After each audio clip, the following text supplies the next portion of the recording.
My name's Steven Johnson. I'm a person in long-term recovery.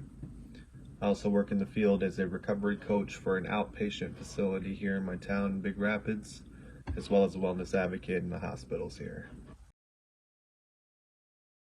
I'm one of them ones that always kind of knew I had a problem.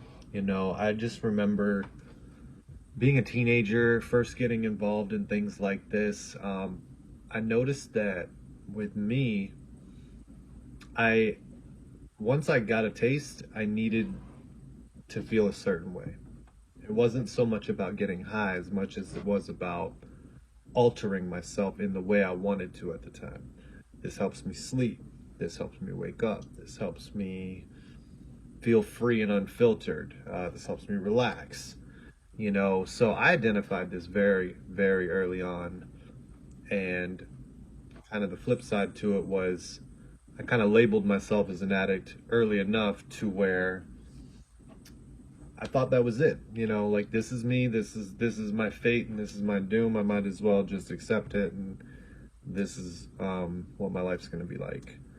Like my friends, they were kind of into this stuff too, but if something happened where we couldn't get our hands on something, they were like, all right, well, what else do you want to do? I'm like, no, I have to get settled.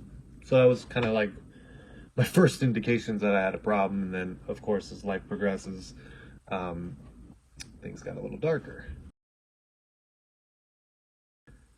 I went to a meeting, and that helped.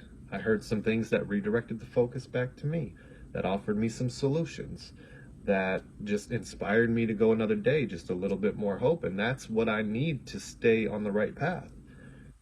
It's been 6 years now. I still go to meetings. I just left a meeting 30 minutes ago. I don't go because I feel like I'm going to use today if I don't go to a meeting today. I go because it keeps me in check. It reminds me when I see a new person come in of what's waiting for me if I decide to go back. Give it a shot.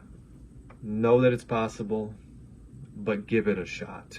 The things they're saying that at first you feel like, yeah, no, I don't really click with that, that's what you need to listen to. Be passionate and be compassionate.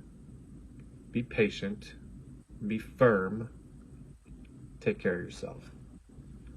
Comes along with one of these things like, you can't change other people. I can't change other people now, whether they're using or not. I know for me, nobody got me any closer to recovery by telling me about myself, by telling me all the things I did wrong, by shaming me, guilting me, pressuring me. None of that. I already know these things. I already think downly enough about myself at the time that you saying all these things is only hurting more and making me want to go use. I already know it. At the same time, someone pushing me and inspiring me, telling me I have so much to live for and blah, blah, blah, that's not really helping either. I had to get there myself. Now I can say that enabling, going along with them, sugarcoating them, softening the fall. I always talk about this pillow concept where right when someone's about to hit the rock bottom, someone just slides the pillow in there, breaks the fall for them, and they don't hit as hard enough as they need to say, I gotta change for myself. Take care of yourself, have some boundaries, have some standards. You can say how you feel as long as you're somewhat mindful about, shame and guilt and all that, knowing that that's only going to further push them down. But hold them accountable, protect your peace, allow them to have their process. It's extremely hard if it's a child, if it's a loved one, if it's a partner. It's so hard to let go. It's extremely hard to let go.